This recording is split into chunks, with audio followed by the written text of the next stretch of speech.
Welcome to Independent Lens. I'm Mary Louise Parker. It's a race within a revolution. 4 competitors battling to build a new electric car. There's Mr. Detroit, a Silicon Valley upstart, Mr. Foreign Ingenuity, and one eager do-it-yourselfer, all with something to prove. Other companies will have to fill the void, but somebody's got to be the first one out there. Independent filmmaker Chris Payne has been down this track before. His previous film traced the rise and demise of GM's first electric car.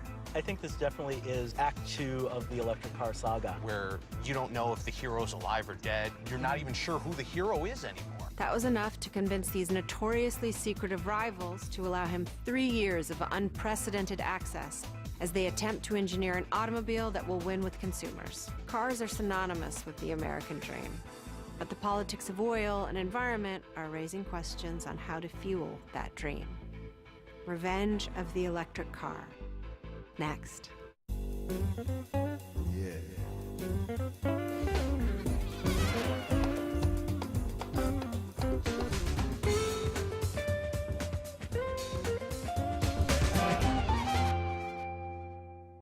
This program is made possible by the Corporation for Public Broadcasting, the National Endowment for the Arts, and by contributions to your PBS station from viewers like you.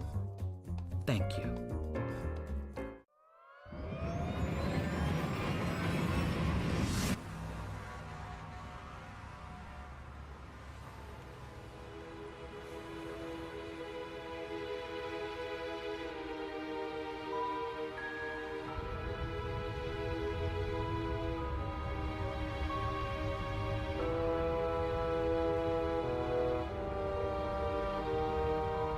When you look at the 405 or the 101 or the 110, you see how much convenience, how much mobility, how much economic activity those corridors support.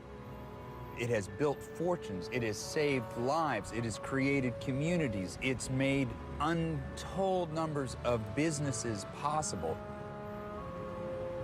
See now this car right here, this Porsche Cayman S, this is a stone-cold four-wheeled mother of a car. Look how nice that car is. Ho, ho, ho. Look how cute that car is. Look how cute that car is. Look at that Honda Fit. Yes, baby, cute. Awesome car. The problem is the gasoline in the tank. Let's kick this mule. My God. Oh, oh. Come on, come on. I spent my childhood driving fast cars, working on them, writing about them.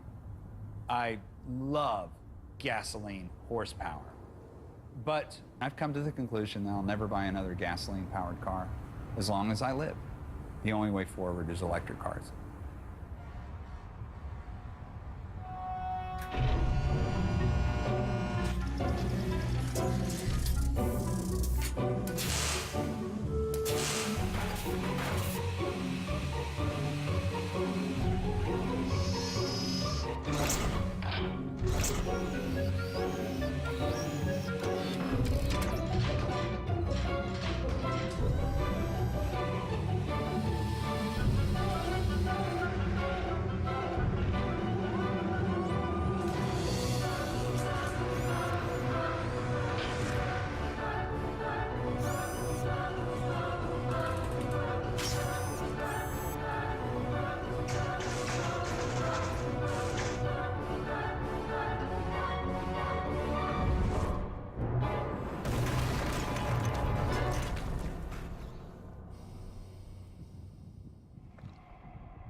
It started with an email. The electric car was back from the dead. The car companies had lied to us before. Should we believe them? The only way to find out was to go behind enemy lines. For 3 years, we got access to some of the world's most secretive car makers.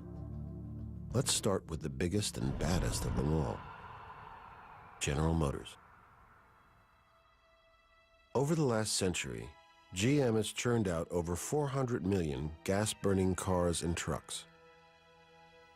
In the 1990s, they introduced us to the joys of the 10-mile-per-gallon Hummer and the Escalade. But they also tried something truly revolutionary. The EV1, the world's first modern electric car. It was fast, sleek, and powered only by electricity. First of all, it was the coolest car I ever had. I was taking care of the planet. I wasn't gunking up the air. It was a fantastic ride. It was fast. I'd be zipping along, man, 70, 80 miles an hour, you know, just feeling like $1 million. But GM lost faith. They rounded up the cars as drivers protested.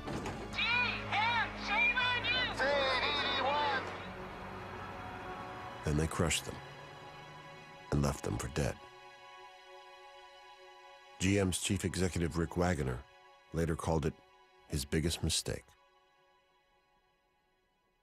when they took the EV1 away, I went into a depression. I felt like really sad because in the long run, you look back at it, they made a deal. Somebody made a deal to kill the electric car. And, it would have been a cool thing to have, and I still would have been driving it now. GM had a lot of haters, and interestingly, people with very long memories. They would say they never would buy another GM again.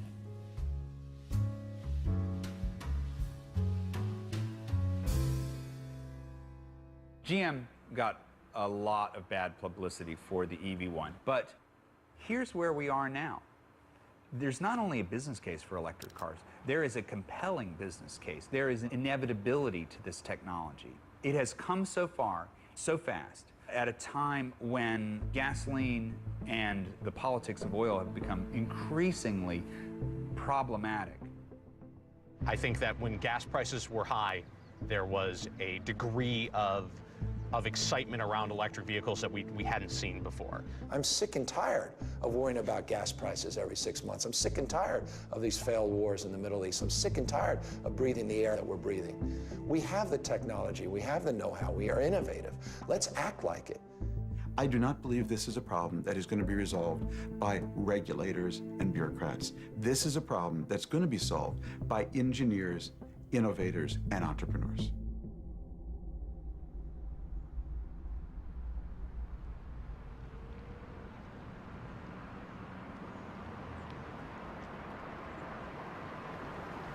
Sometimes change starts with the most unlikely people.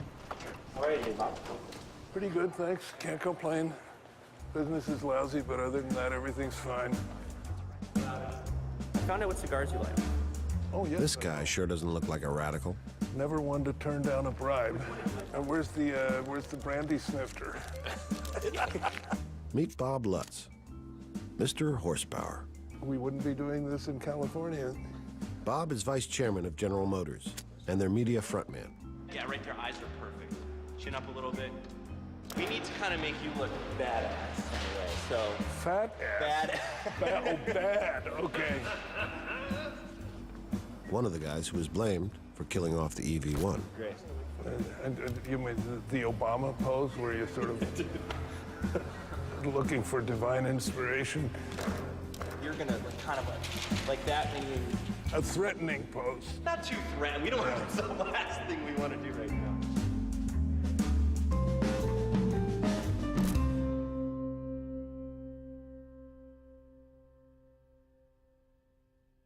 Bob Lutz is a giant of a man. Like, he is just, he's larger than life. I mean,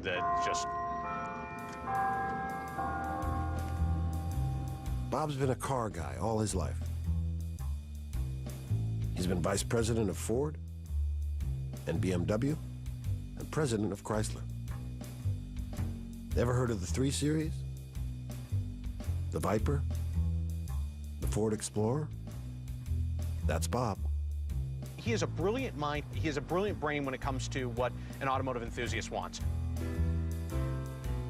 In 2003, 2004, you could not find a person who was more dismissive of electric vehicle technology than Bob Lutz. He thought that there was no business case for it. He thought the people who supported it were lunatics. He did not, and probably still doesn't, believe in global warming.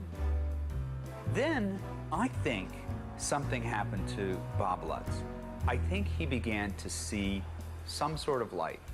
Well, I do consider myself an environmentalist, and but within reason. In other words, I still realize the benefits of modern automotive transportation. On the other hand, the flood of emails that I got saying, "You rotten SOB, you sold out to the oil companies and you've killed my grandchildren. I hope you rot in hell." No one likes to be remembered as an evil or bad person, and certainly he's enough of an egomaniac that that would sting. We were discussing how Toyota was running away with the technological image and the environmental image and so forth, and I said, well, why don't we at least do an electric prototype? And this was met with a singular absence of enthusiasm on anybody's part because the company had lost so much money on EV1. So Bob's electric car came to a screeching halt. But in a world far away from Detroit, the real rebellion was already underway.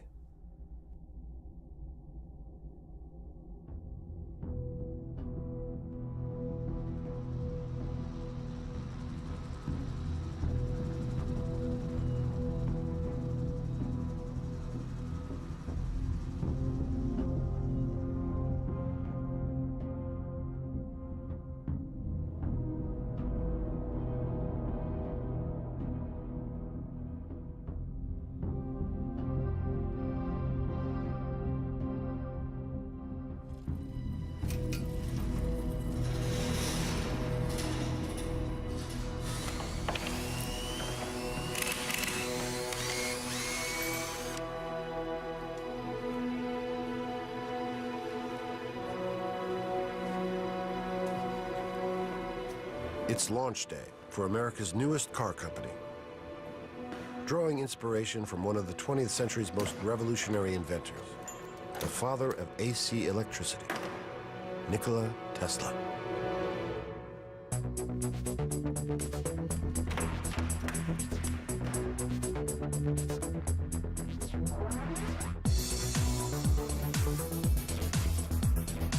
Very momentous day for us. It is our first car, and of course it's a car belonging to our first customer, and that would be also our chairman, Elon Musk. I'm ecstatic. This is fantastic. Awesome day. It feels like victory. I feel great. It's a great day for Tesla. I got goosebumps as I saw the car roll in. This is the first production Roadster, and a huge day for the company. Tesla is going to put thousands of these cars on the road. But beyond that, really what matters is, are we making a difference in the world? And for us to make a difference in the world, we have to build a lot of cars. You know, until we see every car on the road being electric, you know, we will not stop. So, you know, this is really just the beginning of the beginning. All right.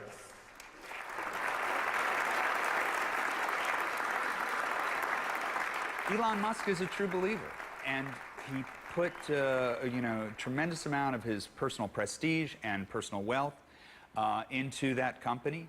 Well, so far this is a very expensive car. Call this the $50 million car. That's about the amount of money that I've invested in Tesla. So it's kind of expensive. Detroit is doing a lousy job making cars and making money. I mean, it's a disaster. So, you know, the idea that Silicon Valley could do a better job making cars, especially electric cars, is a very powerful one. We've got Model 2 in development, which we're planning to unveil probably in the second quarter of this year, which is the electric sedan. Elon's a career troublemaker. He's taken on the banks, the space industry, and now the car companies. Okay, do you want me to drive it? All right.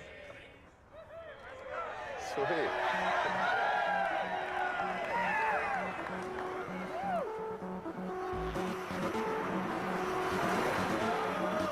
Pretty awesome.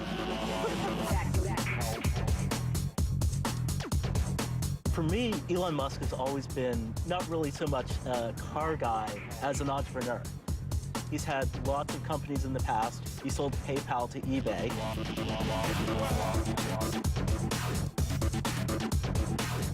I just look at what he's accomplished and I'm like, geez, I better start working harder because I'm not making those kind of accomplishments in my life.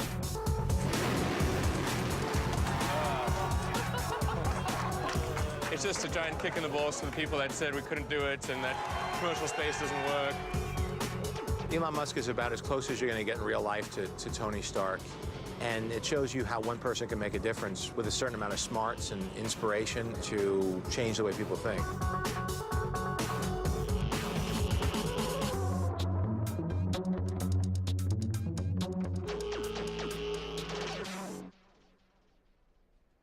Suddenly there was the Tesla announcement. 200-mile range, 0 to 60 in 4-point-something seconds, 140-mile-an-hour top speed, 6,831 laptop batteries. And I basically said, well, now, wait a minute. I've accepted everybody's arguments of why we can't do this. But here's this small startup company in California, and they think that they can get all of these figures. Elon's coup was just what Bob needed to drag GM back into the race. They weren't going to be shown up by a bunch of Silicon Valley upstarts. It was a powerful argument. So whether Tesla is ever hugely successful or not, I'll always owe him a debt of gratitude for having kind of broken the ice. Bob Lutz being a champion of electric cars is quite a switch from the Bob Lutz we used to know. He sold the board on the fact that this technology would leapfrog Toyota, which had been GM's nemesis. The electric car was pushed all the way up the ladder by Lutz himself in a way that is very, very personal, a way that suggests he regards it as his legacy at the company.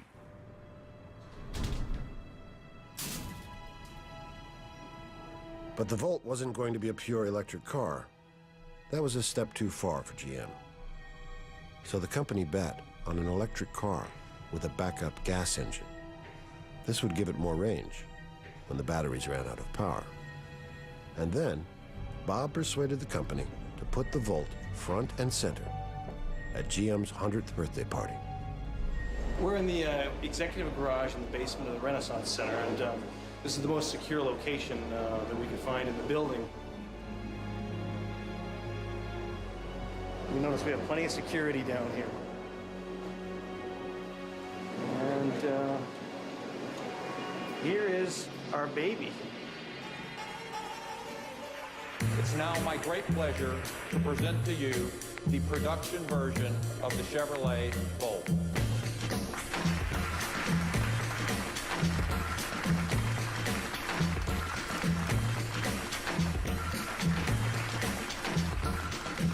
How did it feel driving in an electric car? It felt great, Chris. I'm surprised you would ask. Is the electric car back from the dead?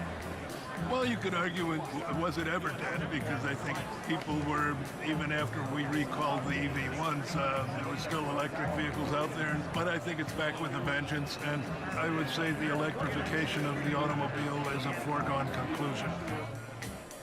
As an analyst and a longtime journalist, I was still cynical because we'd seen a lot of concept cars that had gotten all hoopla at the auto shows and then faded and died.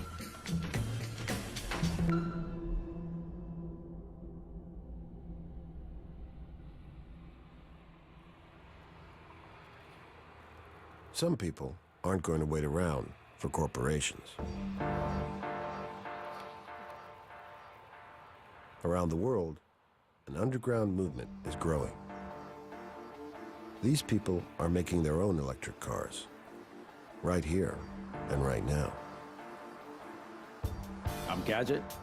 Been living and working in this warehouse for 16 years, and then for the last couple of years I've been doing electric cars. What I do is I take a car and I change it from gas power to electric. It's a lot greener to take an existing car rather than making a new one from scratch.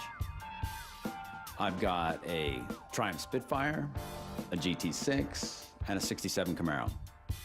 My latest project is a 356 Porsche Speedster. We got married, we were building our future together in this building, and We just finished our prototype lithium-ion, over 120 miles of range. finally we've got something real here. This is the future, you know? And it's attainable, and we can all have one. I can't wait to drive this around and show it off to people. There are thousands of gadgets out there. Together, they're a force which could potentially rival the big car companies.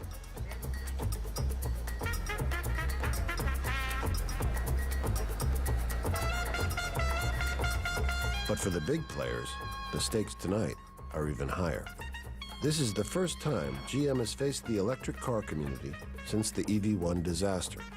This is the halo for us. Hopefully, we're going to use this to win back and recapture the hearts and minds of the American car-buying public. We've got to.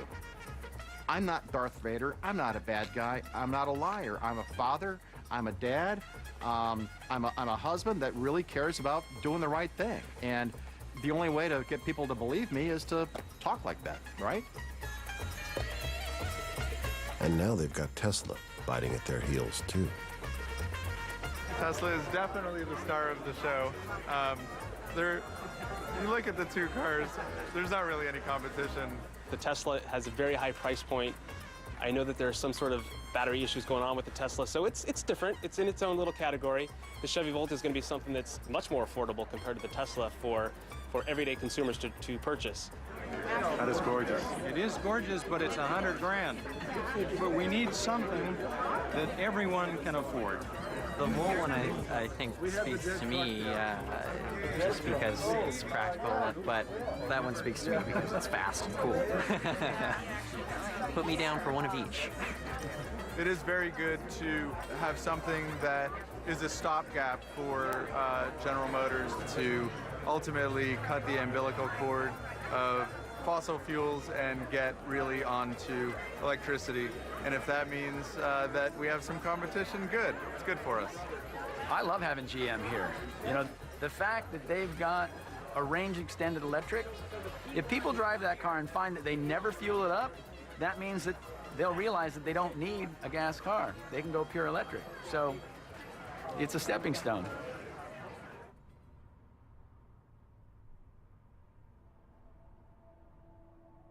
By now, we were behind enemy lines.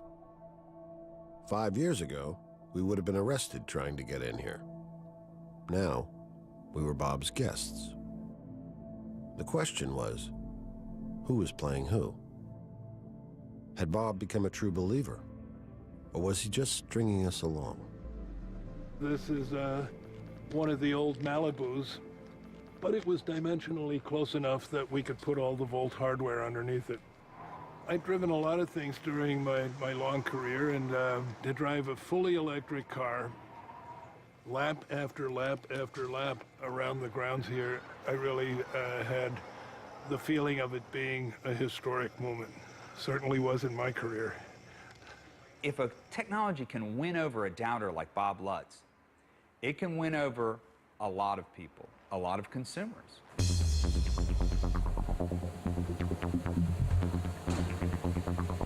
I think what we're witnessing now is probably the most significant revolution of our lifetime in autos.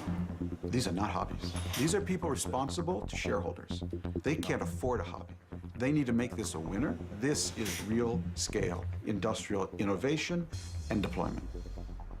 The goal of Tesla is really to go to mass market as soon as we can. We want to make this technology and electric cars affordable to as many people as possible. We're going to have to get the lithium-ion technology together.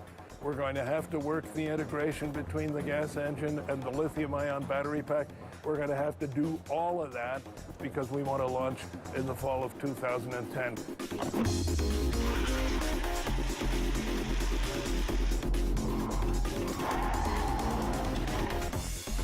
Someone just has to get a car out there and start selling it, and then other companies will have to fill the void. But somebody's got to be the first one out there.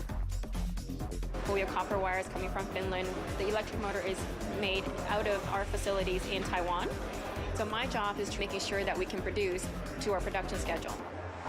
I have plans and backup plans and sometimes backup plans to those backup plans.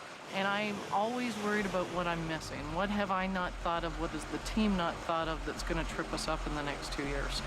I try and keep as much of the entire car and as much of the entire powertrain as I can in my head so that I can communicate with all the different groups and teams and direct our work and where people are headed. From an automotive perspective, Tesla has an absolutely brilliant idea, which is creating a fast electric car. Unfortunately, the reality is that it takes a lot of work to build a vehicle. You know, you can't give Tesla a pass just because their product happens to be cute electric cars. I don't know if General Motors can make a desirable plug-in hybrid car. The company's been damaged in so many ways in terms of the brand and in terms of their human capital. You know, I don't know what the Volt's going to be like. It's a race. It's a total race, and we know where GM is in the race. Looks like it could be the winner in it, but we don't know what everybody else is up to.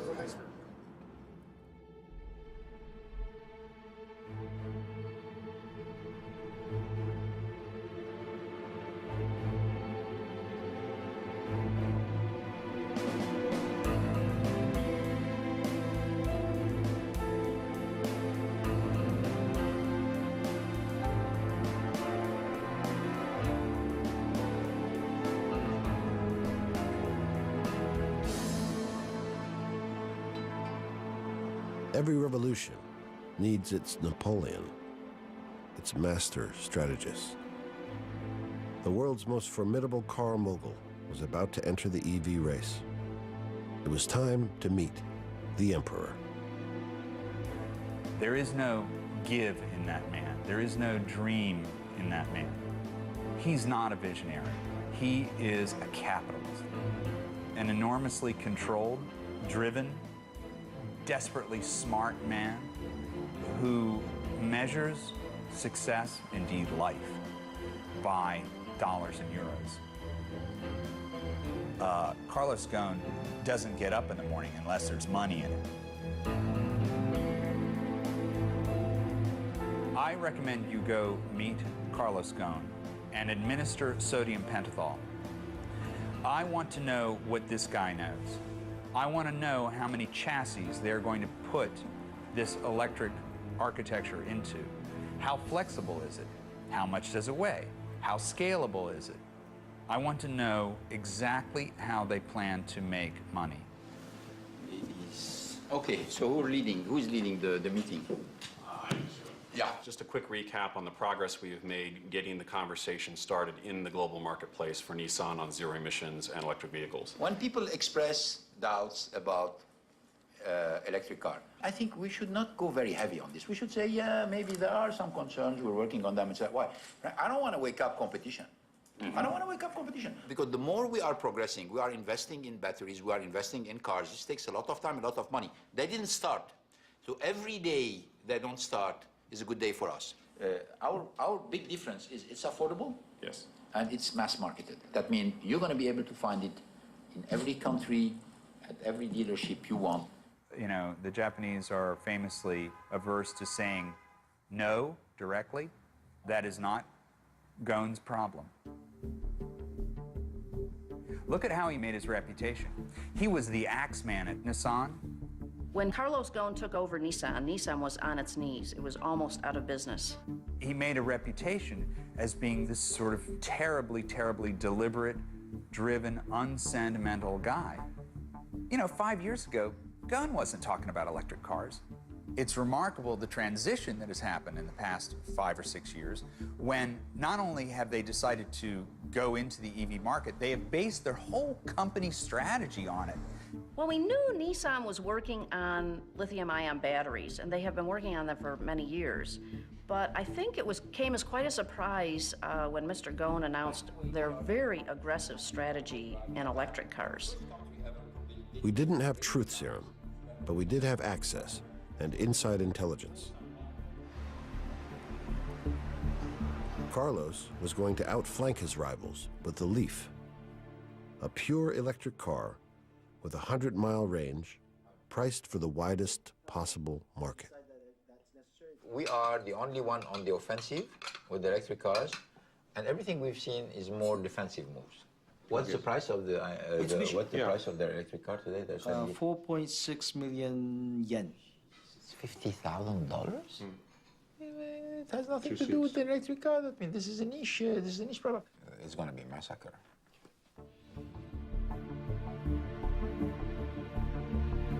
I don't think, frankly, that we are betting anything. It's not a bet in the sense that I don't know what are the odds. Because I'm very confident about what's coming. What I don't know is how fast it's going to come. Somebody asked me the question, what do you think about the theory that global warming is not a problem, etc.? I say, that's not the issue. No matter how much I am convinced that global warming is an issue or is not an issue, that's not the plan. The public is expecting this from us. It's expecting this from us. It's expecting that car manufacturers step up and present technology in order to respond to these concerns. We think it's going to be a huge return for the company, huge return. We're going to have to be patient. We're going to have to manage it. It's going to change the face of the company. It's going to change the face of the brand, and it's going to change probably even the image of our industry. So what is at stake is huge.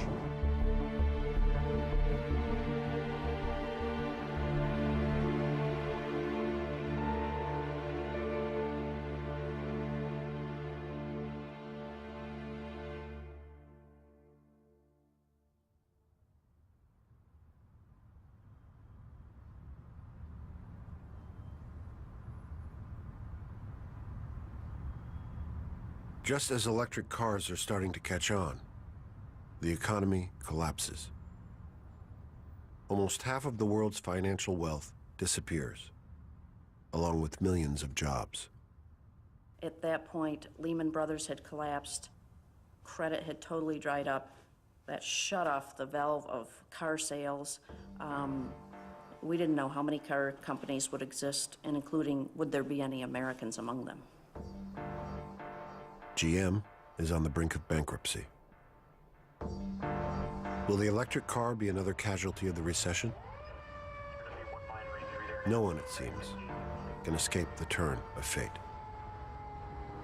Can you show us inside? Yeah, come on.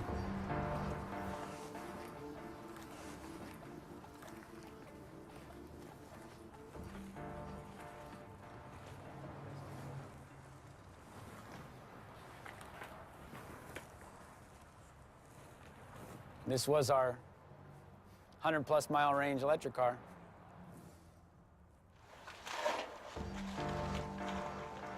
Woke up around 5 with the smell of burning plastic. And I thought to myself, I think there's a fire. I came out. Smoke was so thick and heavy, I wasn't sure how big the fire was. He came running back in and said, we've got to get out of here. Called 911. They were here within 5 minutes. By then, flames were coming out the windows and out the roof. Investigators say the fire was arson and started by vandals. $250,000 of tools with no insurance. So here's what's left of the Camaro. That's going to break a lot of hearts. There's my other 2 electric cars, my GT6, my Spitfire, my piano. This was a Charger at one time. A couple controllers that might actually be repairable, maybe. So this one may not have had that much heat. That could be the one saving grace. Through all this, the light's still on, the controller's still good. That's incredible. With that, I can build a car.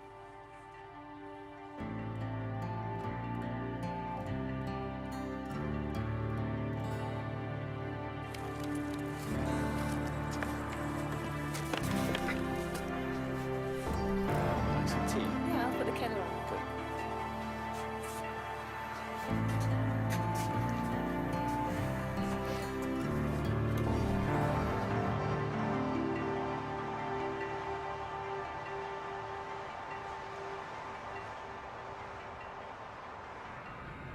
Losing billions of dollars each month, GM and their Detroit rivals come to Washington, D.C.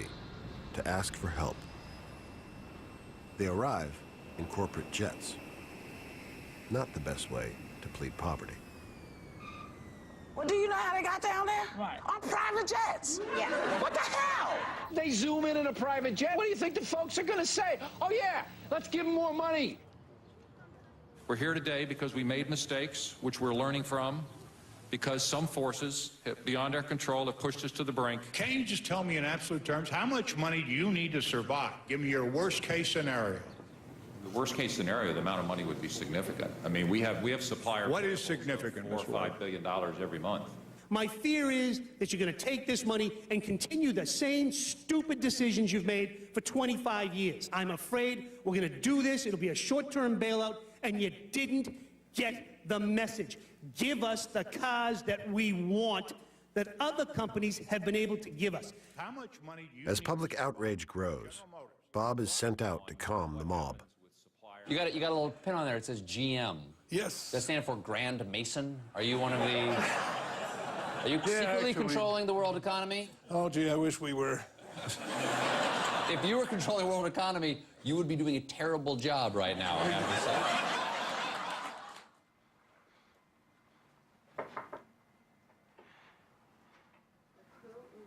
Yeah, I banged my thigh on the corner of the desk, and it's going to take a second for the pain to die down.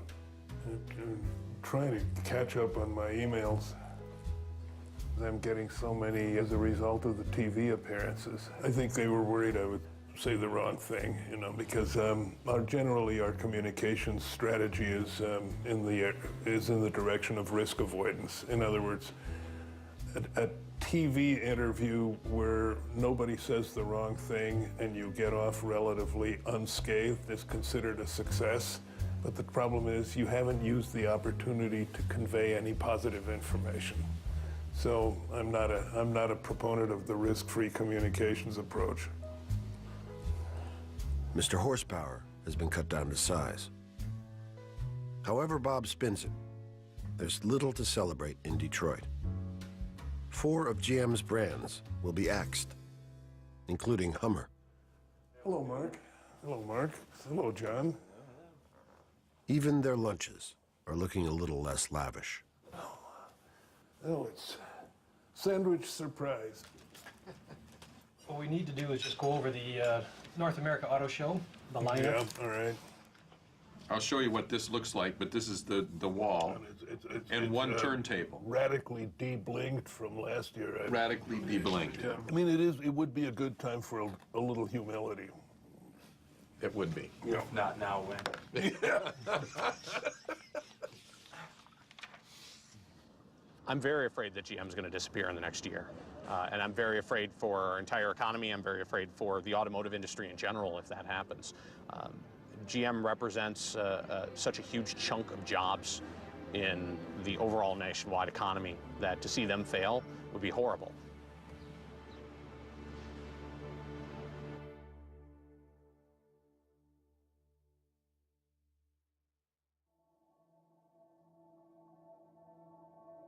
One man tried to reinvent the auto industry back in the 1940s.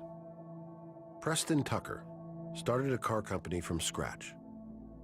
Like Elon, he wanted to beat Detroit at their own game.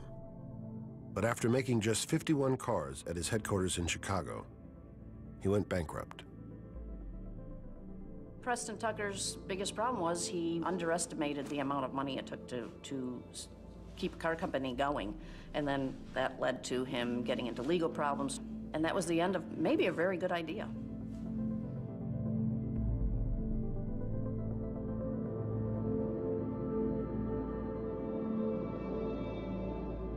The investment world is all of a sudden sort of pulled back into their shell, if you will, in the fact that the money's just not available anymore. You know, they probably don't have it available to them, and thus it's not available to us. It's unfortunate. I think it's just part of the times right now, and you know, I lost some friends that I worked with for many years, and that's too bad. But you know, hopefully we can move on despite what has happened recently. I got a message last week that if Roadster can't sustain the company by March, then that's it, and that scares me. We need to get the company to cash flow positive in 6 to 9 months, or we're screwed. It's really pedal to the metal here. Like, I mean, you know, each month that passes is literally costs us tens of millions of dollars. I mean, we need to appreciate that. Tesla's gone through more than $100 million in 2 years and made just over 100 cars. It wasn't until Zach and Doreen found the faults that we then realized that we had substandard parts on those cars, which quite frankly pissed me off. I want names named. So if someone's always on the hot seat and is always the root cause for problems, they will not be part of this organization long term. It's not okay to be unhappy and part of this company. Right. And so if somebody can't get happy, get divorced. Right, exactly. Yeah, exactly. Speaking of personal experience. At 38, Elon's running SpaceX and Tesla. He's got 5 boys, he's going through a very public divorce, and he's got a new fiancée. There are a lot of resource conflicts when you have 5 kids. I don't have a At any given point, somebody's taking somebody's toy. What's this game? Did you just take that from your brother? Yeah, but I want to see what game it is. So this is what I'm talking about. Somebody took somebody's toy. Statistically speaking, one out of the 5 has a good chance of being unhappy at any given point. I don't know how he handles the stress. I mean, if I was him, I'd have died of a heart attack. You would not wish that kind of pain on your worst enemy. Elon proposed really quickly. The idea of being swept off your feet is appealing, and I'd probably have said yes to anyone that seemed half sensible if they proposed after 10 days, just because it's kind of an interesting thing to do. Do that thing, Dad. You know, obviously moved straight into the house with the children, and it became a very real thing immediately. My parents were traumatized by this whole experience. Although there's been so many times that, right, I'm getting on a plane to England and I'm never going to see you again. Really? No. No, not really. No.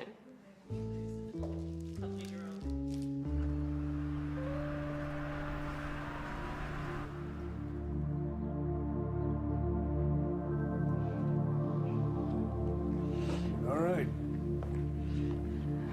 There are all kinds of things being said about the Volt. A lot of questions about really how much mileage will it get.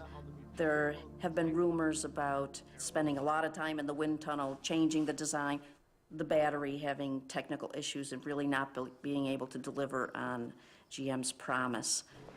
This is the latest version. No, it's not, because it's still got the screen that looks like it's removable. And we got the gear shift. Yeah, the gear shift. Oh, you are taking away the soy. So this is the latest version. Almost the latest that version. was done.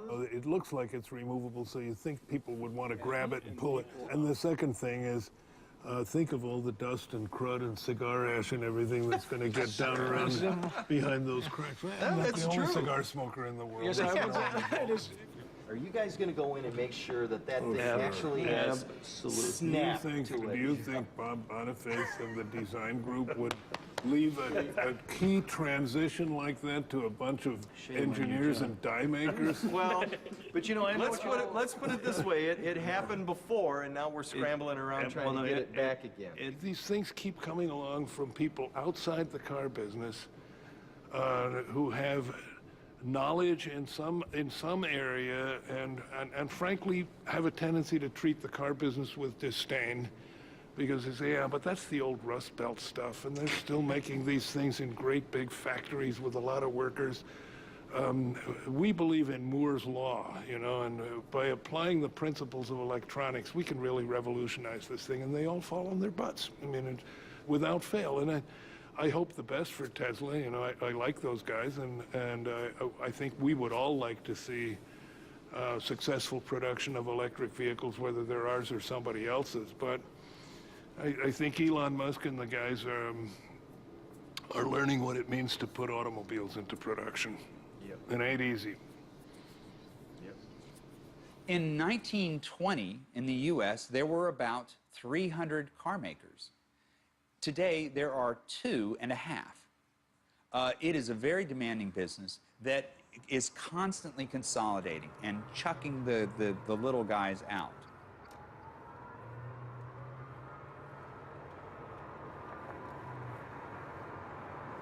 headed to the Menlo store because I wanted to do a car-by-car walkthrough. I wanted to get basically a rundown of each car. What's its status and what are the issues? And I'm gonna do this every week.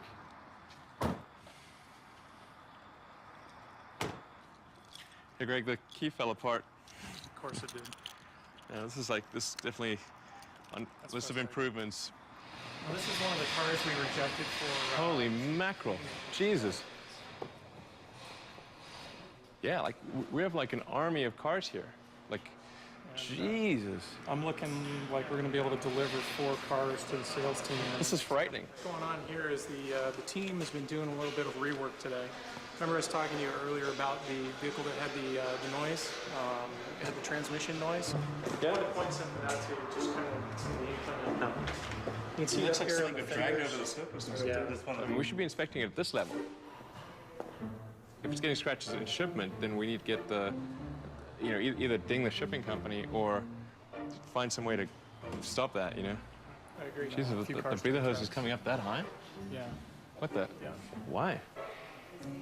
Are there any other resources we can apply to the problem? I mean, Right now we're using... I'd rather overhire for this situation. Like, damn it, we got to get these cars out. Let's stock inventory. Let's repair chips here. I'm available 24/7 to help solve issues. Call me 3 a.m. on a Sunday morning. I don't care. It's been 23. This car had a drivetrain issue, so we're swapping in the new one right now. Let's not even wait for the analysis. Just put a new powertrain in, table it for analysis, and let's get it out there. Absolutely. Right now, we're facing an issue, which is that it's sort of a crisis of confidence among our customers, where you can only tell them delay so many times, and then they start to think, man, is this company ever going to get me a car? This is my car. This is your car? This is actually your car? No kidding. 23, right? Number 23? Yes, it's number 23, yeah. Well, Okay. Well, you've heard the explanation now. So I guess hopefully it'll have a powertrain tomorrow. Yes, absolutely. Okay. It's a nice. I was just thinking, actually, it's a nice choice of colors.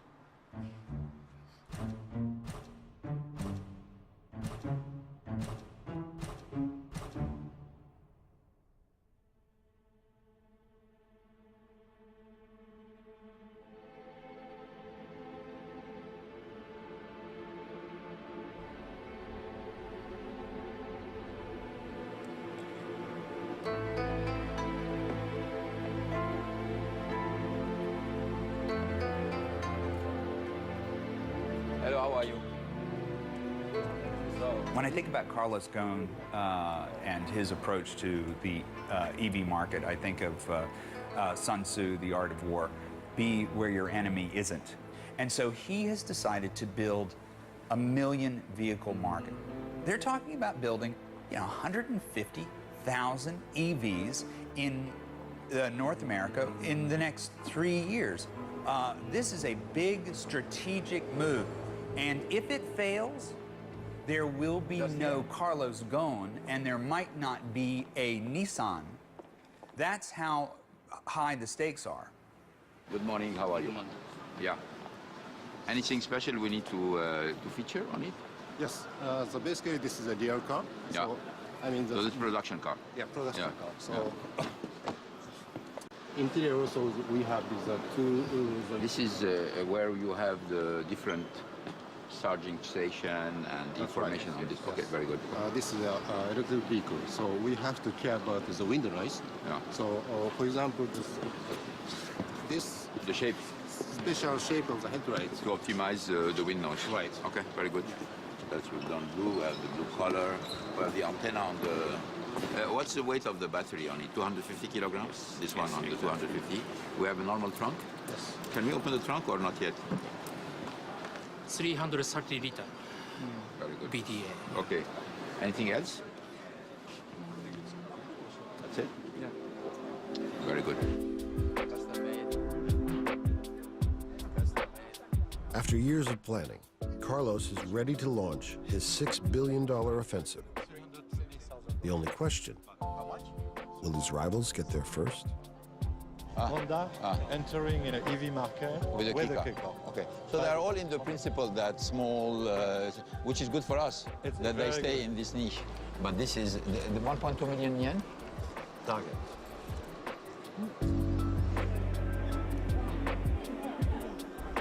Where is the battery, in your opinion? Where is the battery here? I have no idea. I mean, no, but is it possible here? Is it what, a round battery or something? We need to make sure we're not coming with something which is going to look prehistoric compared to that, because this is very futuristic. Huh?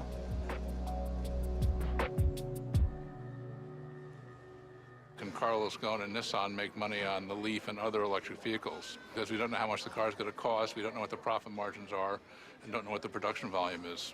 You know, there's that thing that GM talks about, that range anxiety. And, you know, are people going to buy a car that can only go 100 miles between really lengthy charges? The scariest part is, can they really get the cost of these batteries down? And will it be something that's sort of viable long term? Ultimately, Carlos Ghosn has to be the greatest salesman on earth and convince consumers across the globe that they should buy electric cars. Otherwise, the risk does not pay off. Starting at what time? It's starting at 9:50. 9:50. But we're going to go straight right into the briefing right now. This way. The shortcut from the ongoing problem to the solution is a breakthrough. The solution is mass-marketed, zero-emission mobility on a global scale. Our environment is changing, and so is the way we are adapting to these new realities. Nissan is bringing an electric vehicle lineup designed for the mass market by offering environmental benefits at a price people can afford. Our technology is real: zero emissions, zero particles, zero noise, zero oil.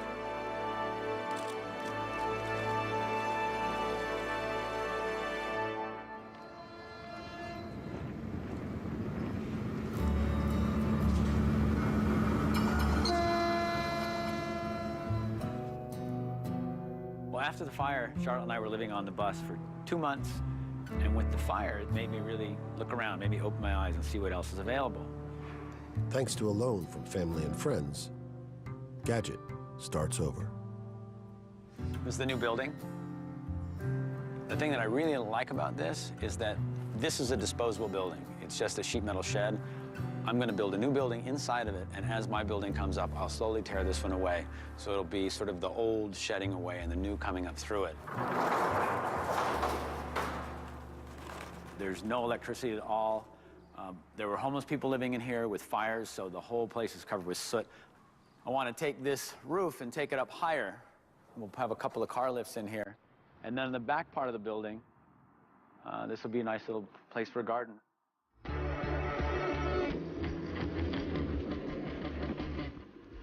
The first thing I want to do is rebuild a Porsche. And if I can get this thing from LA to Palm Springs and prove I have over 100 miles of range, I've got a viable business. So very quickly, I need to put together some tools and get the car together, get it out, and then we'll be back in business.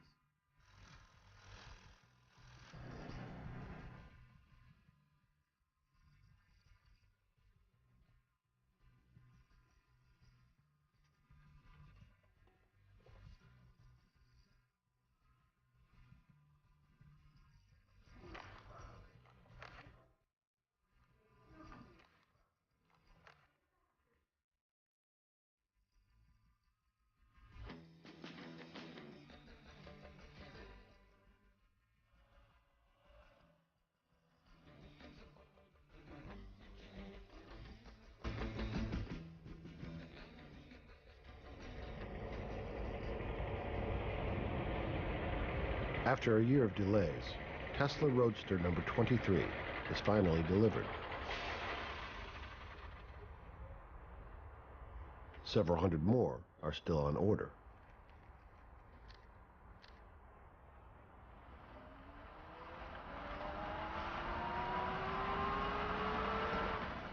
Sometimes I feel like I'm writing the same story about Tesla over and over again, which is that Elon Musk has said this unbelievable thing about Tesla Motors' financial condition or their product plans or what have you, and it turns out not to be true. Which leads us to Martin Eberhard, one of the founders of Tesla. He is now suing Elon for libel, slander, and breach of contract. Martin was the original visionary of the Tesla Roadster. He's been sort of airbrushed out of the corporate history of Tesla, much like a Kremlin official. When I started Tesla Motors, there were just two things that everybody knew about electric cars. One of them was that they sucked, and two was that they were dead. And this is the car that changed the way people think about electric cars. This is Tesla's first business plan. This is the first copy of the first business plan. Tesla at that point it was just basically a business plan and 3 guys working part-time. It's quite comical in the amount of money that, I think it said like 35 million or something like that was the total that would be needed to get to production, rather than 195, which is what it actually took. It didn't work very well. There comes a point in the history of most startup companies where the entrepreneurs that started the company have to move on. And sometimes that's done in a very smooth way, and sometimes it's not. He was fired from the company at that point, and from the board. And it was a unanimous board decision, by the way. Martin withdraws his lawsuit after Elon threatens to countersue. To this day, the two men disagree about the history of Tesla Motors. Elon's becoming better known for feuds and firings than for making cars. And now, the company is out of money. I mean, it's pretty hard fighting a two-front war in the middle of a Siberian winter. And both fronts are really freaking hard. Between SpaceX and Tesla, Elon's burned through almost his entire PayPal fortune and is down to his last $3 million.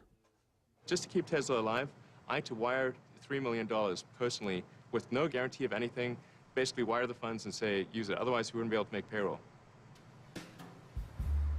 To generate cash, Tesla raises prices on people still waiting for their cars. Even the true believers are starting to doubt. I put a deposit down 2 years ago. $50,000. That's a lot of deposit. And a lot of friends who are a lot of naysayers. You're silly, you're stupid, you are just another one of the dumb doctors who fall for the boneless chicken ranch kind of schemes, and you'll never see your money. So when this came along, all of a sudden I took a big gulp, and I'm like, wow, my friends might be right. I cannot understate the degree of grief that I've personally gone through and that many of other people at Tesla have gone through to make this work. When I say it was like eating glass, I mean glass sandwich every bloody day, okay? I wish we didn't have to raise prices. It sucks. I can't carry Tesla entirely by myself. It's just, I just don't have the resources to do it. We took faith in you, and now you're just turning around and changing the price on us, not telling us, and then we find out about it backwards, and now we're kind of everyone's hurt because we weren't told. We can't sell cars for you know, less than they cost us to produce. If anything more than that occurred, then it was an accident. There's a bunch of comments after it that all got okay. There seemed to be a little bit of anger from some people in the room who felt that we'd kind of done a bait and switch. And I mean, that's sort of a little bit true that there was a bit of a bait and switch. I mean, that's I mean, kind of what happened. It was very tough. I never thought I was someone who's capable of a nervous breakdown, but I think I came as close as I'll ever come on December 22nd. And then I think once you've snapped, you probably don't realize it because you've gone insane. and your ability to sort of look in the mirror psychologically is substantially impaired. Probably most insane people don't think they're insane. So, I don't know, it was just like, geez. If Tesla Motors were to fail, it would be a dramatic comeuppance for Elon. It might be the thing that sort of shakes him awake, that he can't just imagine a new world and will it into being, that he actually has to solve all of the everyday problems that everyone else in the business world has to solve day in, day out. Elon's dream of taking on Detroit with a publicly traded car company is falling apart. Desperate for money, he's reportedly talking with big car companies and has applied for a $465 million loan from the Department of Energy. What we've been told by the DOE that we are likely to receive the money in about 4 months. So we're to take them at their word, then that's what will happen.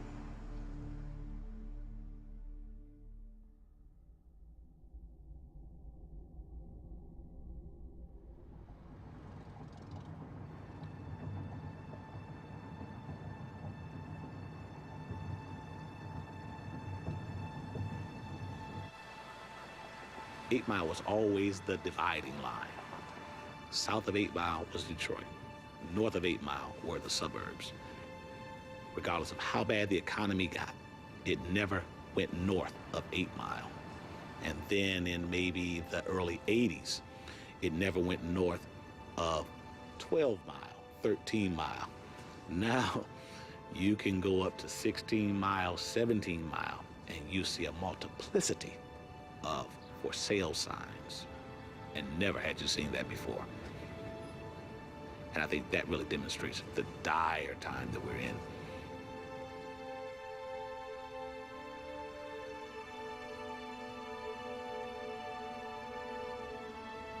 We have seen the rise and yes, the decline of what is known as the Big Three: General Motors, Ford, and Chrysler.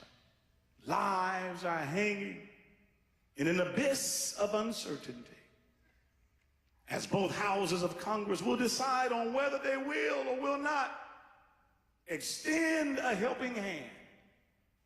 All of you that work for the automotive industry, come to the altar. We're gonna make it. Come on, I know somehow. I know somehow. And I know some way. I know some way. We're gonna make it. We're gonna make it. It looks like the only way to save GM will be to let the company go bankrupt. Okay, everybody back in the vehicle. Bob's good humor is wearing thin. This is probably the first picture of me ever in the New York Times. From yesterday? Yeah, it was yesterday.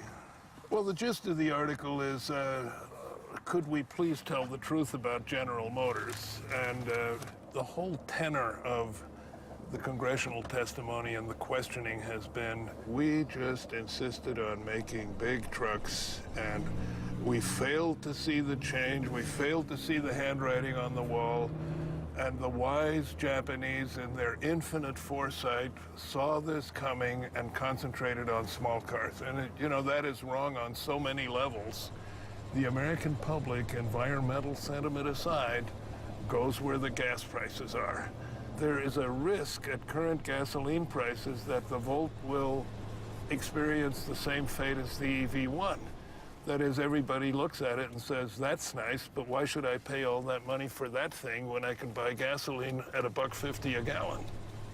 And this is kind of my role, because I don't mind taking a little personal risk in communication.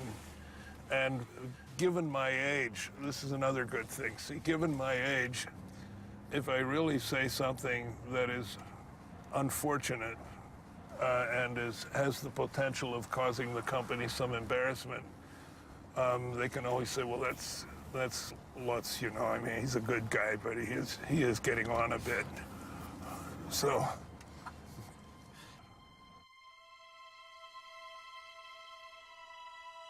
I recognize that today's news carries a particular importance because it's not just any company we're talking about. It's GM. It's a company that's not only been a source of income, but a source of pride for generations of Americans. Earlier today, GM filed for Chapter 11 bankruptcy and will mark the end of an old GM and the beginning of a new GM. That's why our government will be making a significant additional investment of about $30 billion in GM. But I want to be honest with you. Building a leaner GM will come at a cost. More jobs will be lost. More plants will close. We are acting as reluctant shareholders because that is the only way to help GM succeed. But I want you to know that what you're doing is making a sacrifice for the next generation. It's been extremely frustrating and disappointing. Since we moved in, we just haven't been able to move forward at all. We've learned that the building has we knew it had pigeons, but it turns out the infestation goes back for years. So there's this airborne yeast and mites, which has affected me. I'm not really supposed to be here. I can't stay for long. I gotta wear a respirator. Turns out that all this paint that's peeling has got lead in it. The dust on the floor is toner because there was a business that recycled toner cartridges here. And they also did mercury bulb and battery disposal here. So none of this was disclosed, and apparently that's the dust that's on the floor. It's sort of a toxic waste in here, and people should not be inside.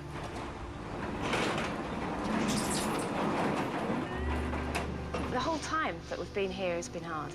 Feeling angry, frustrated, and just completely at a loss as to what to do and where to go and how to move on.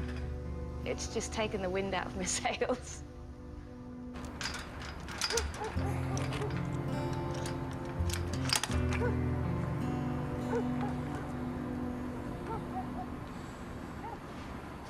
So Gadget abandons his home and stops work on his electric car.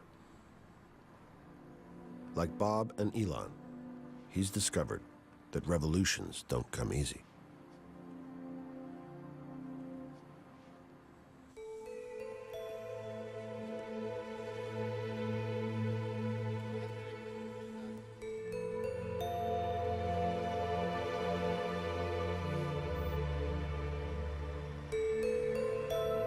With his competitors in disarray, Carlos dispatches the Leaf on a cross-country U.S. campaign. Will his vision of an affordable electric car survive, or will it perish under the long shadow of the gasoline car? I think this definitely is Act 2 of the electric car saga. Where you don't know if the hero's alive or dead. You're not even sure who the hero is anymore. Yeah. But you know that... You saw his car drive off a cliff. Right. Was he in it? Is he alive? Is he clinging to the cliff? I guess we'll have to tune into Act 3 to find out.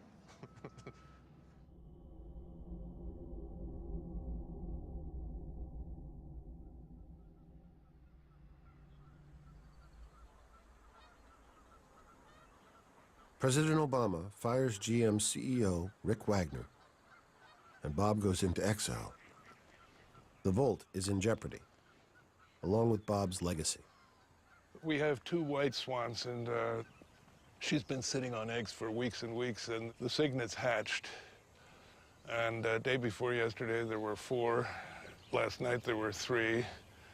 And this morning, Dee says he can only count 1, and that's uncertain whether it's the large catfish that we have in the pond or whether it's the snapping turtles. But it's a dog-eat-dog world out in that pond.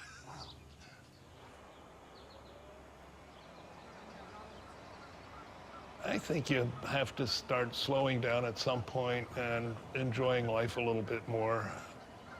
Denise frequently complains that you're always gone, you're never available. So at some point, I am going to have to force myself to stop and let total boredom take over.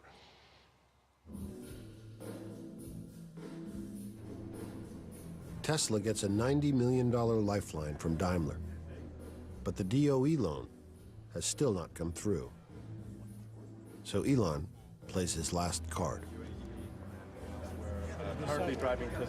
He launches the more affordable Model S, hoping to wow Washington and pull in fresh money to keep Tesla afloat.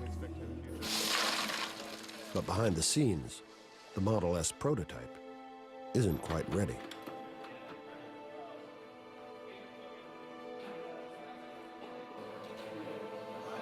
Hey, can somebody kick me that flashlight? I really believe that the sedan is absolute vaporware. There is no way that Tesla has the cash on hand in order to be able to truly develop their own sedan. Can you get a half-inch torque wrench, please? They've got a prototype that they're going to show, and they're going to start taking deposits, which I find just an amazing act of gall.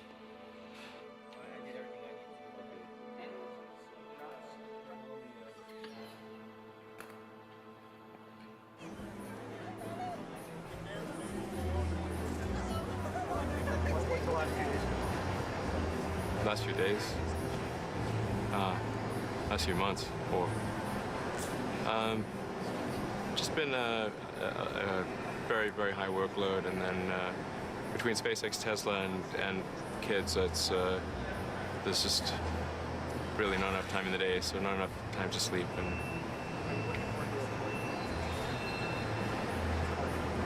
am I looking forward to, the honest answer is I'm not looking forward to the party tonight.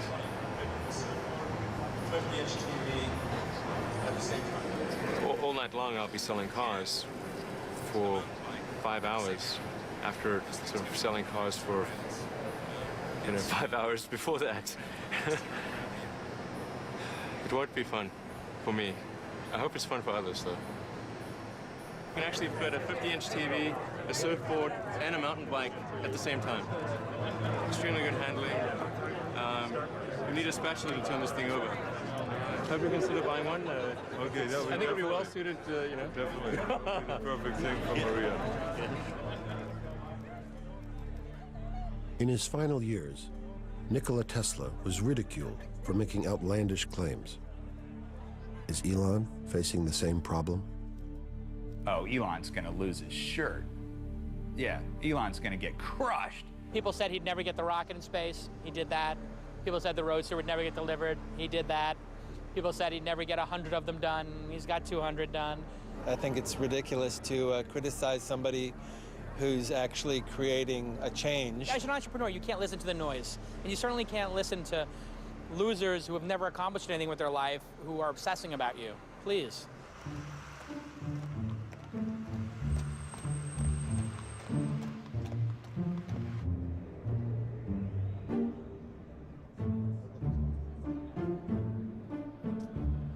Yeah, I'd love to have an opportunity to walk around the event and see all the cars.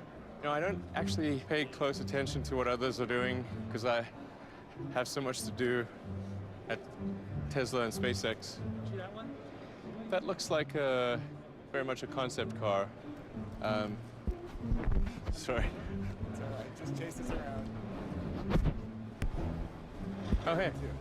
How are you doing? Hi, Elon. How are you doing? Good. How are you? Fine, thanks. You enjoying the show? Yeah. I just got here early this morning. Where's your vehicle? Do you have it displayed? Yeah. It's just that way. Okay.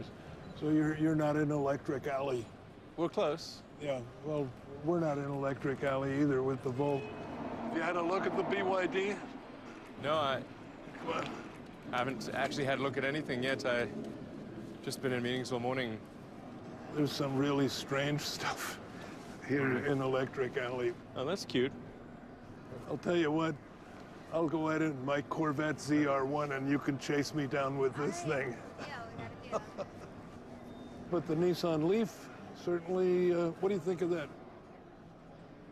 It sounds like it could be successful. I mean, I think it seems like a good way to go. Yeah. Yeah, I kind of like it. They don't tell you very much. 100 miles per charge. Actual range may vary based on conditions, weather, and battery age.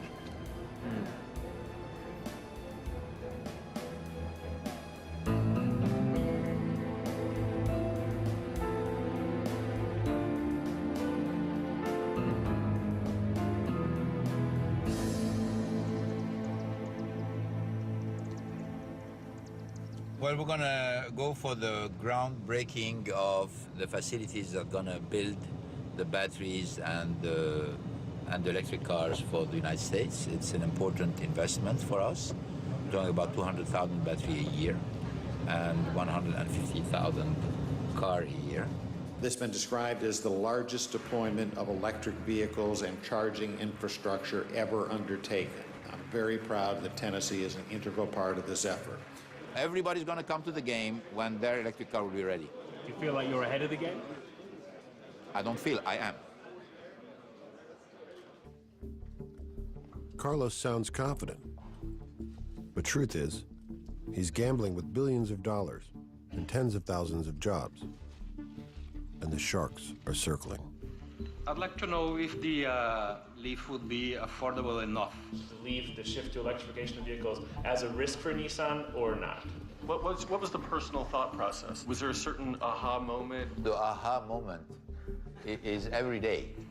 I mean, I would not be driving all of this if I saw a risk. Obviously, there is no guarantee. People say, you know, how about the guy who's making, you know, driving very long range? We don't care. We are not addressing the car for this, for these people. Talk about your model for profitability for Leaf. Frankly, I can give you any answer. Any answer. You need to predict the future, prepare for it. You don't know if it's going to happen, but if it happens, we'll be ready.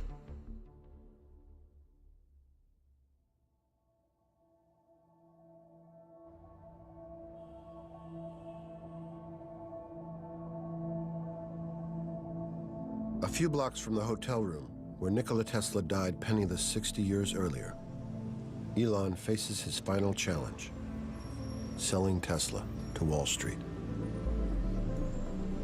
The omens are not good. The NASDAQ is down 2% and falling. Everybody's talking about one of the most hyped IPOs in recent memory, Tesla Motors. It sold 1,063 cars. I myself have sold 1,063 cars. You don't want to own this stock. You shouldn't even rent the darn thing. Well, big losses on Wall Street today, as we've been reporting, and it's just the same for just about any U.S. stock, except one, Tesla Motors. It is up. It priced above the range. It sold 20% more stock than it thought it would, and it is still up. Shares of the electric car maker Tesla Motors are up. The electric car maker surged to nearly 41%, the second best IPO gain of the year. So this is a very big indicator to some, not to all, that Tesla is for real, a real car company that's going to usher in the future of cars. Of course, their message is electrification. You know, for a while there, we had a lot of bloggers maintaining a Tesla death watch. A day-by-day count of how long before Tesla would die. It seems that they may be waiting for a while. It says NASDAQ welcomes Elon Musk. June 29,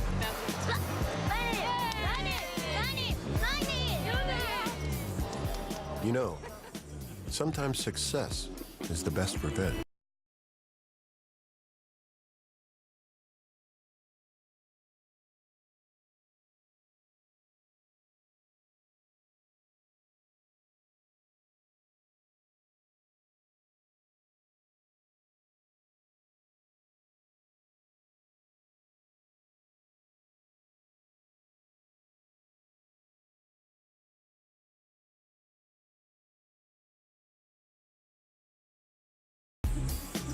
In goes the battery. Ultimately, every single car in the line will be a Volt. My own personal prognosis for Volt sales is way, way, way beyond what General Motors currently says.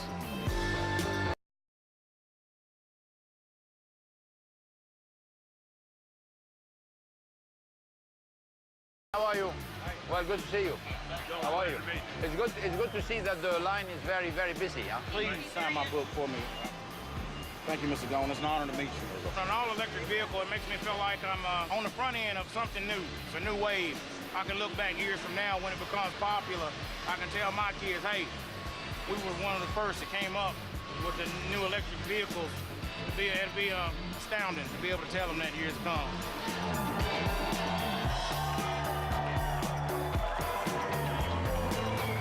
So the toast is to creating the greatest car company of the 21st century and making a real difference to the world in moving us off oil as fast as possible.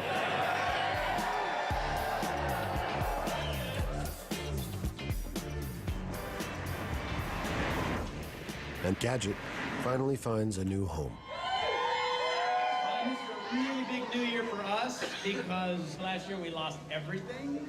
And so we are just now putting it back together. It's our new studio, new shop, new home, new everything. So this is a fresh start for us.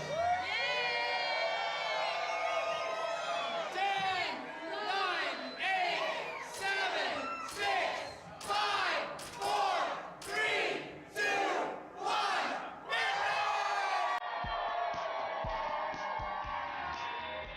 take to get a picture, just you and me?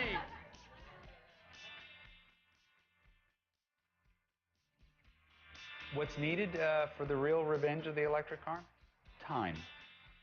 It's just a matter of time. It is the light of science fiction. Right now, we have a dirty grid. But the cool thing about the electric car is that it's the only car in the world that gets cleaner over time. Because as we clean up the grid, and there's every indication we will, the more you clean up the grid, the cleaner your car gets. It's the only vehicle in the world that actually gets cleaner the longer you own it.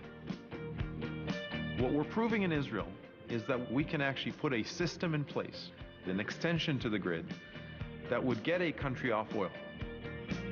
So that's the difference between having a gas-guzzling car and an electric car. That's like the dark ages. This is the new age. This is going to happen. Everybody's going to want it. You wanted the internet? You're going to want an electric car. Hi. Hey there. Hey, how you doing? Good. Thanks for coming. Beautiful so this is day. it. Oh yeah, that is a beautiful car. That's the Volt? That's the Volt. Okay, look at that baby. This is Chevy. It's a Chevrolet, yep. Oh man, this better be good. Who'd have thought, right? Who'd have thunk I'd be driving a Chevy? Did you drive our EV1? Yeah? Yeah. Was that yours? That was GM, yeah. Oh man, I love that car. That was a fantastic car. Oh my God, you're not gonna take this one away from me, are you? No.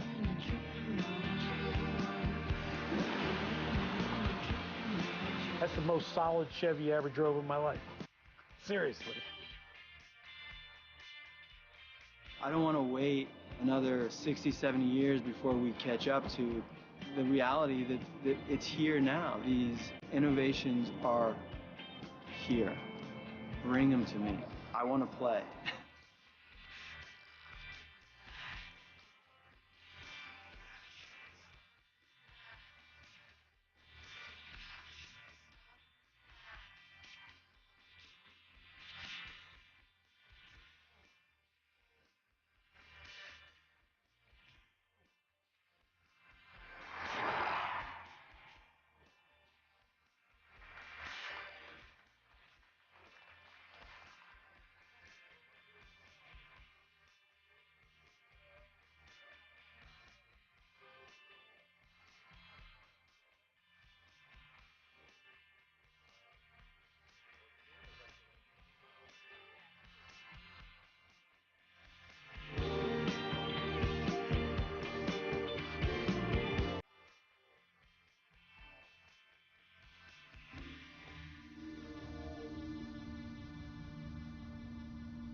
There comes a point when you know too much. For me, knowing what I know and having been where I've been, gasoline-powered cars started to become very, very bittersweet for me. And I've been saying goodbye in my head for about a year now. What I want is a car that I can live with, that goes fast and is fun and is clean. Because that's where the imagination is. That's where the inspiration is at. That's the future.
Well, 121.5 miles.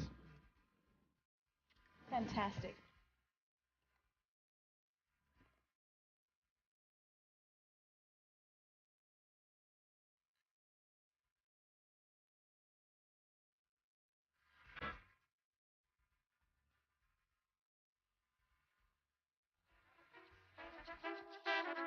Coming to Independent Lens.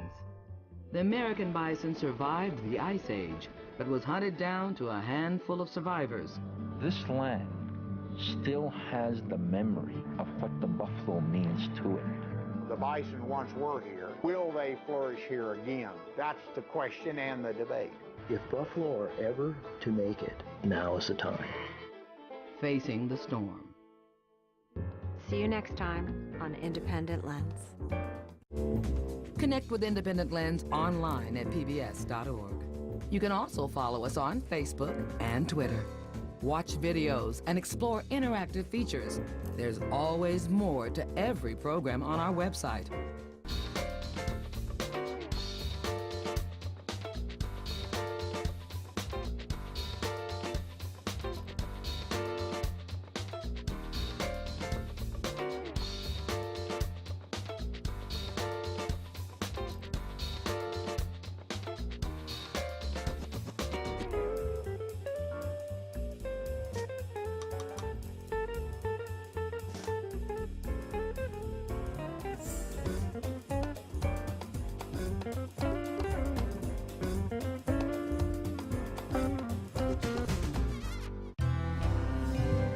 Welcome to Independent Lens. I'm Mary Louise Parker.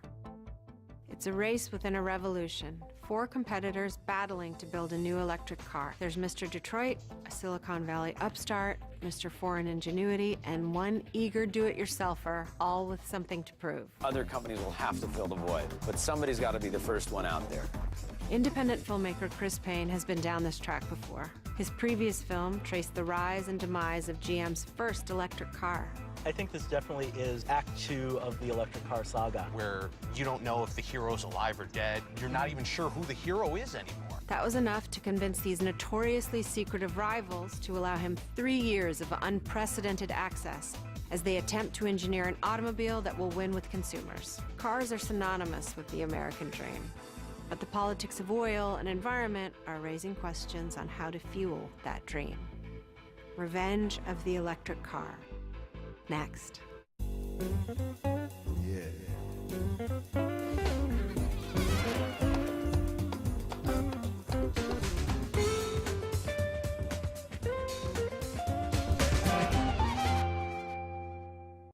This program is made possible by the Corporation for Public Broadcasting, the National Endowment for the Arts, and by contributions to your PBS station from viewers like you.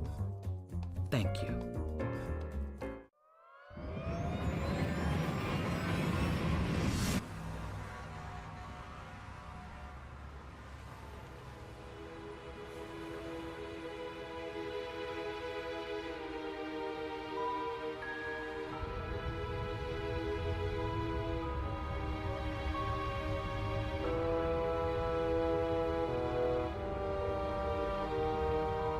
When you look at the 405 or the 101 or the 110, you see how much convenience, how much mobility, how much economic activity those corridors support.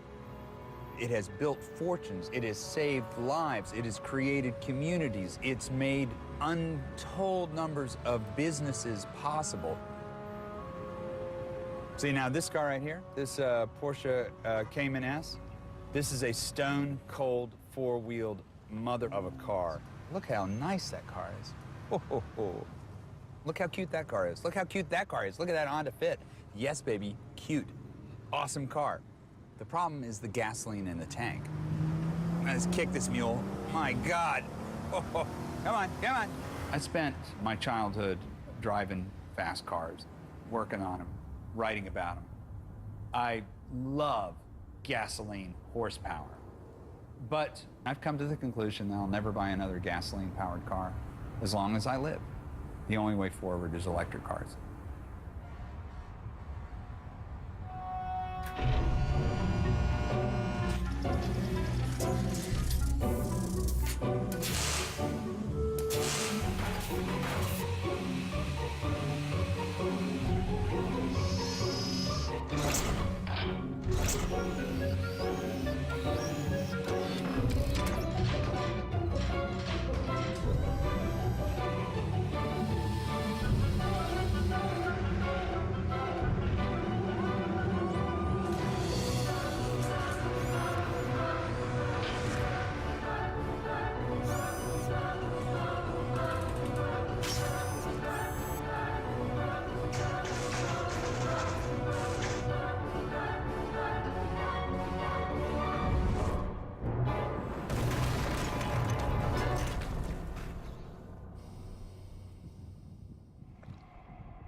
It started with an email. The electric car was back from the dead. The car companies had lied to us before. Should we believe them? The only way to find out was to go behind enemy lines. For 3 years, we got access to some of the world's most secretive car makers. Let's start with the biggest and baddest of them all, General Motors. Over the last century, GM has churned out over 400 million gas-burning cars and trucks. In the 1990s, they introduced us to the joys of the 10-mile-per-gallon Hummer and the Escalade. But they also tried something truly revolutionary, the EV1, the world's first modern electric car. It was fast, sleek, and powered only by electricity. First of all, it was the coolest car I ever had. I was taking care of the planet. I wasn't gunking up the air. It was a fantastic ride. It was fast. I'd be zipping along, man, 70, 80 miles an hour, you know, just feeling like $1 million. But GM lost faith. They rounded up the cars as drivers protested.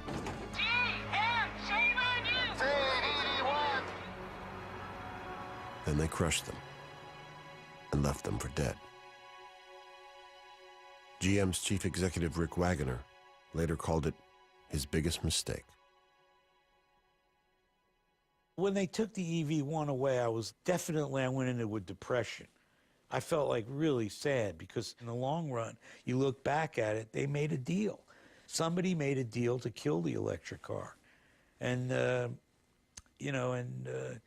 it would have been a cool thing to have, and I still would have been driving it now.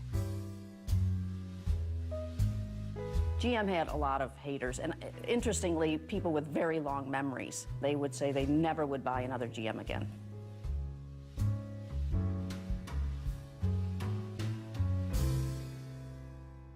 GM got a lot of bad publicity for the EV1, but here's where we are now.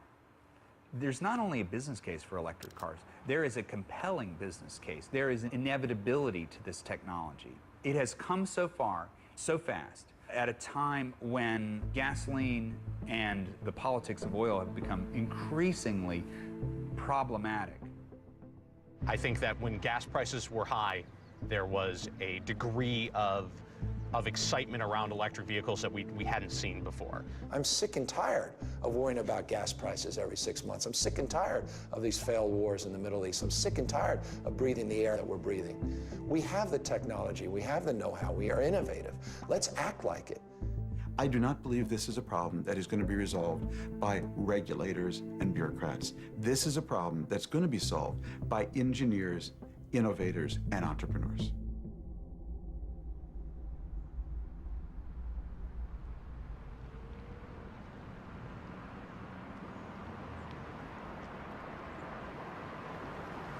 Sometimes change starts with the most unlikely people. How are you, Bob? Pretty good, thanks. Can't complain. Business is lousy, but other than that, everything's fine. I found out what cigars you like. Oh, yes. This guy sure doesn't look like a radical. Never one to turn down a bribe.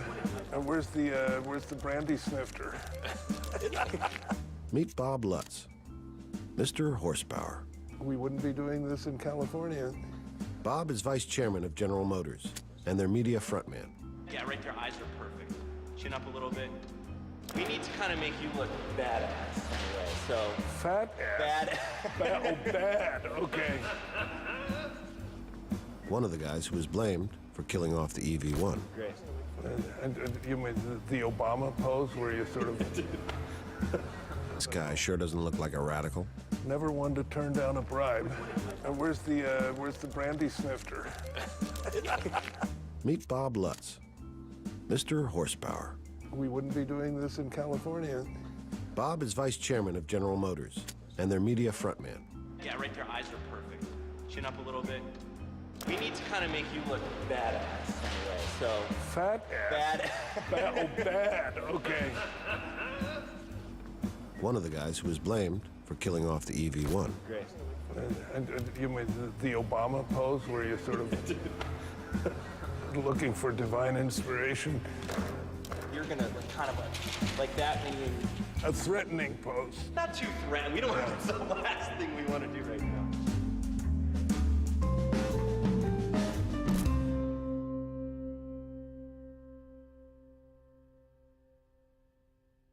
Bob Lutz is a giant of a man. Like, he is just, he's larger than life. I mean, just...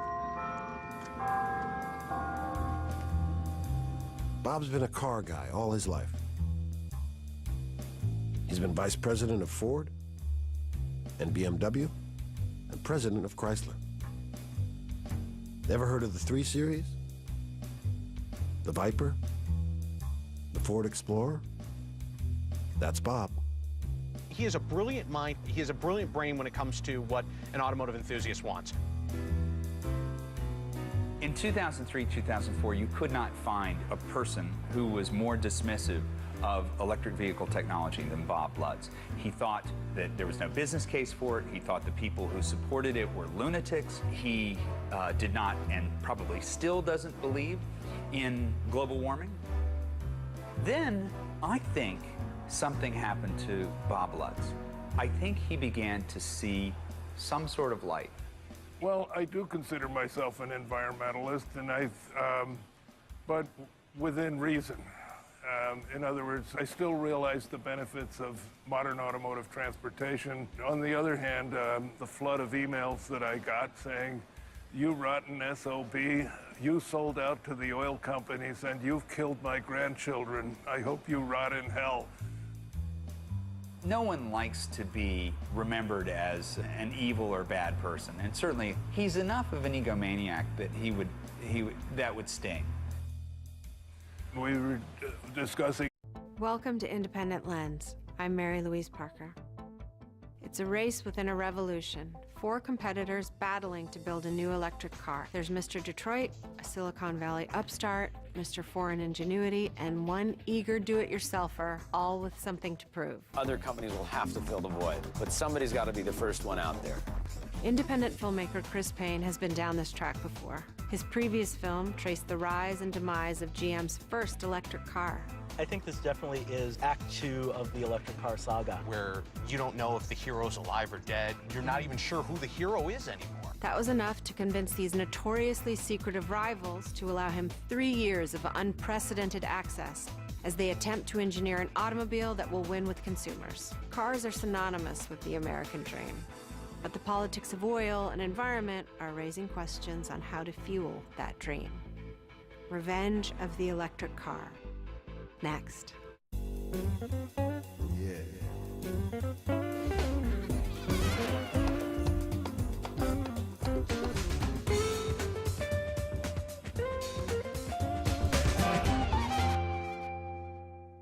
This program is made possible by the Corporation for Public Broadcasting, the National Endowment for the Arts, and by contributions to your PBS station from viewers like you. Thank you.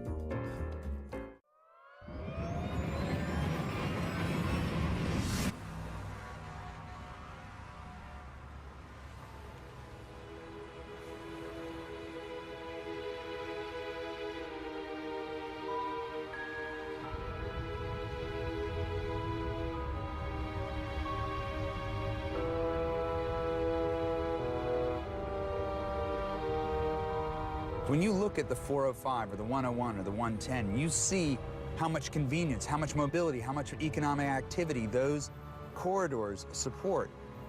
It has built fortunes, it has saved lives, it has created communities, it's made untold numbers of businesses possible. See, now this car right here, this Porsche Cayman S, this is a stone-cold four-wheeled mother of a car. Look how nice that car is. Ho, ho, ho. Look how cute that car is. Look how cute that car is. Look at that Honda Fit. Yes, baby, cute.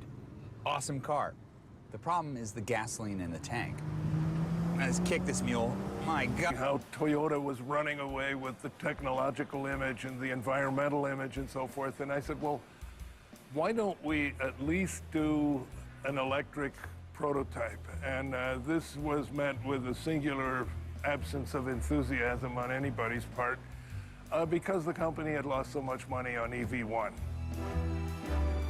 So Bob's electric car came to a screeching halt. But in a world far away from Detroit, the real rebellion was already underway.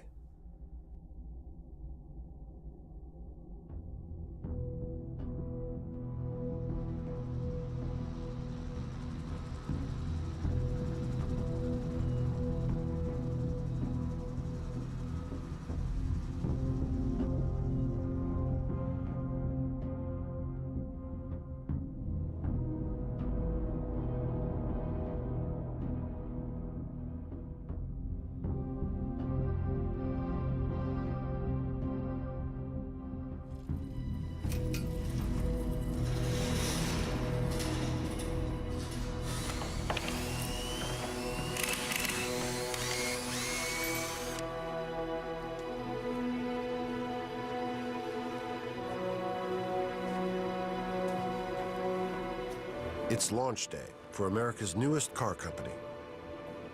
Drawing inspiration from one of the 20th century's most revolutionary inventors, the father of AC electricity, Nikola Tesla.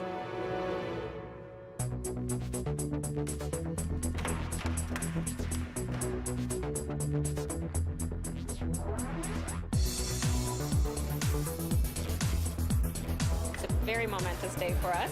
It is our first car, and of course it's a car belonging to our first customer, and that would be also our chairman, Elon Musk. I'm ecstatic. This is fantastic.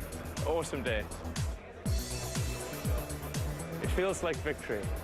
I feel great. It's a great day for Tesla. I got goosebumps as I saw the car roll in. This is the first production Roadster, and a huge day for the company. Tesla is going to put thousands of these cars on the road. But beyond that, really what matters is, are we making a difference in the world? And for us to make a difference in the world, we have to build a lot of cars. You know, until we see every car on the road being electric, you know. I wasn't gunking up the air. It was a fantastic ride. It was fast. I'd be zipping along, man, 70, 80 miles an hour, you know, just feeling like $1 million. But GM lost faith. They rounded up the cars as drivers protested. GM, shame on you! Z81! Then they crushed them and left them for dead. GM's chief executive, Rick Wagoner, later called it his biggest mistake. When they took the EV1 away, I went into a depression. I felt like really sad because in the long run, you look back at it, they made a deal. Somebody made a deal to kill the electric car. And, you know, it would have been a cool thing to have, and I still would have been driving it now. GM had a lot of haters, and interestingly, people with very long memories. They would say they never would buy another GM again.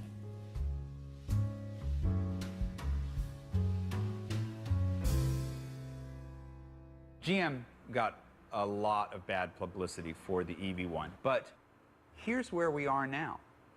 There's not only a business case for electric cars, there is a compelling business case. There is an inevitability to this technology. It has come so far, so fast, at a time when gasoline and the politics of oil have become increasingly problematic.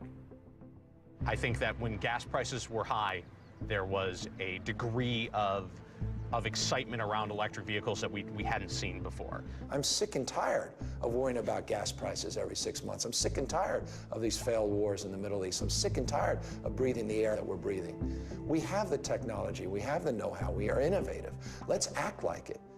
I do not believe this is a problem that is going to be resolved by regulators and bureaucrats. This is a problem that's going to be solved by engineers, innovators, and entrepreneurs.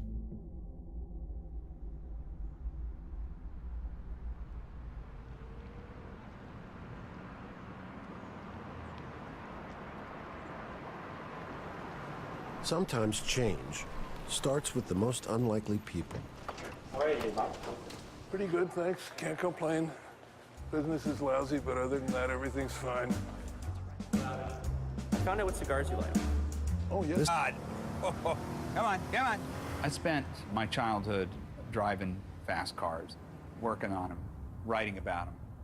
I love gasoline horsepower. But I've come to the conclusion that I'll never buy another gasoline-powered car as long as I live. The only way forward is electric cars.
It started with an email.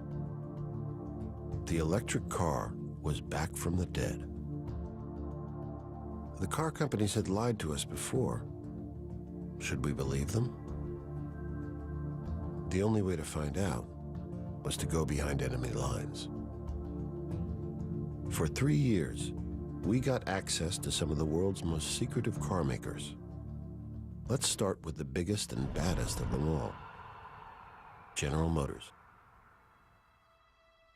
Over the last century, GM has churned out over 400 million gas-burning cars and trucks. In the 1990s, they introduced us to the joys of the 10-mile-per-gallon Hummer and the Escalade. But they also tried something truly revolutionary, the EV1, the world's first modern electric car. It was fast, sleek, and powered only by electricity. First of all, it was the coolest car I ever had. I was taking care of the planet.